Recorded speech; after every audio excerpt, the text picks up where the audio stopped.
Corey Heim had never won a single NASCAR Cup Series race in his life. He was running second with 2 laps left, chasing Tyler Reddick, who looked like he had the whole thing locked up. Then one moment flipped the entire race upside down. By the time it was over, Heim had done something nobody in that paddock expected. So how does a driver with 0 Cup wins walk away from an inaugural race, having shocked the entire sport? Let's start with the track itself, because this part matters more than most people are giving it credit for. Naval Base Coronado is a United States military installation in San Diego, California. It is not a road course that NASCAR has raced on before. It is not a repaved oval with decades of tire data behind it. This was the inaugural event at that venue, meaning no driver on the grid had ever turned a lap there in competition. No setup references, no tire wear charts from previous years, no veterans in the garage telling rookies what to expect in the final 10 laps. Every single team was starting from scratch. The LASCO press that detail changes how you read this race. When a track has history, the experienced drivers have an edge. They know where the tire falls off. They know when to push and when to save. At Coronado, that advantage did not exist for anyone. Every driver was guessing. Every team was adjusting in real time. And that created an environment where the fastest, most adaptable driver on the day could win regardless of their Cup resume. Corey Heim had the speed. He has always had the speed. Before he ever sat in a Cup car, Heim was winning races in the NASCAR Craftsman Truck Series. He did not just win races there either. He won back-to-back championships.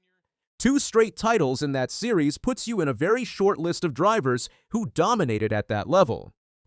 But here is the thing that NASCAR fans know better than anyone. Winning trucks and winning Cup cars are 2 completely different worlds. The field is deeper. The cars are harder to drive. The pressure of the moment is something that does not fully hit you until you are living it. NASCAR. Plenty of Truck Series champions moved up and never found that same success. The Cup Series has a way of humbling people fast, so when Heim stepped into Cup competition, everyone wanted to see if the talent would transfer. The speed was there. The results were not quite at that level yet, and coming into Coronado, he still had 0 Cup wins to his name. That is the setup. A young driver, no wins, an inaugural race on a track nobody knew, and Tyler Reddick standing between him and history. Now let's talk about Reddick, because what happened to him tells the other half of this story. Tyler Reddick came into this race as one of the most dangerous drivers in the Cup Series in 2026. He has proven he can win. He is fast, he is aggressive when he needs to be, and he knows how to protect a lead in the closing laps. As this race wound down, Reddick was in control. He had the lead. He had built a gap. If you were watching this race with 2 laps left and you needed to pick a winner, you were picking Tyler Reddick, then his tire failed. A tire failure in the final laps of a NASCAR race. Reddick went from a driver 1 moment away from a win to a driver just trying to finish the race. The lead was gone. Corey Heim was right there.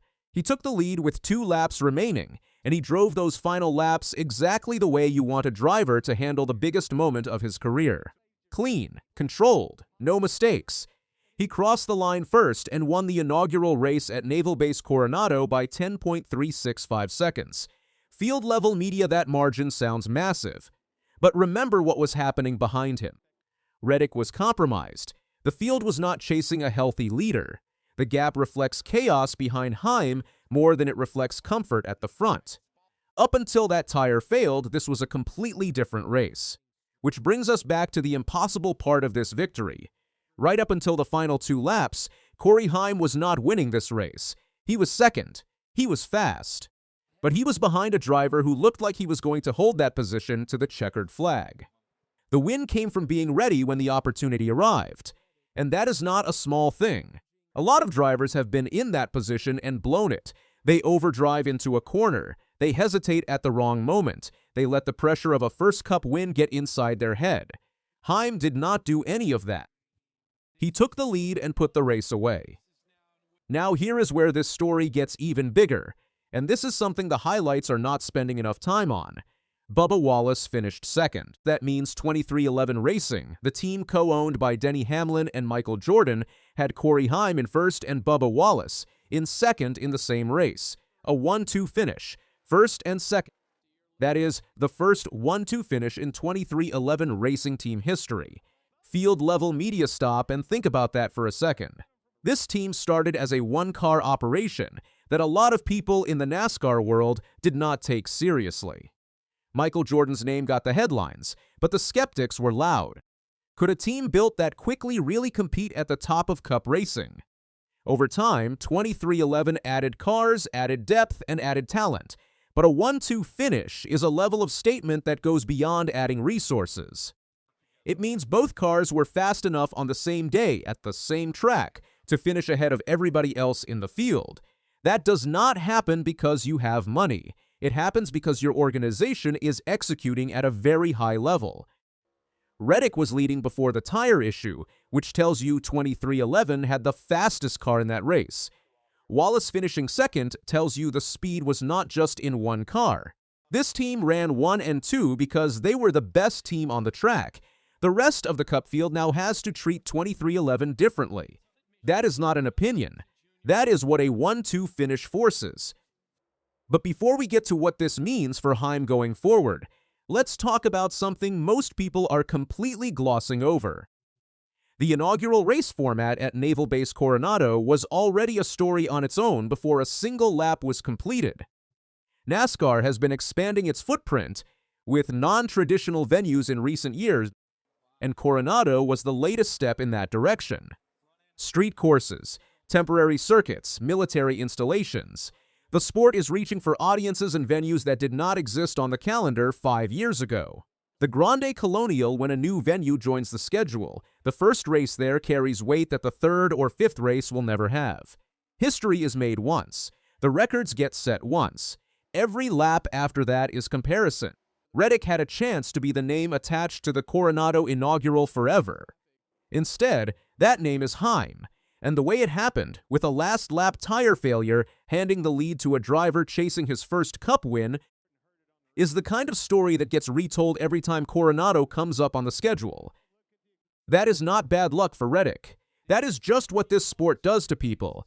And now for the 2311 racing picture, because this organization's trajectory is something the NASCAR media has consistently underestimated. When 2311 was announced, the loudest conversation was about Michael Jordan's name and celebrity ownership. That talk drowned out the actual racing for a while. But this team has spent the years since then building something real.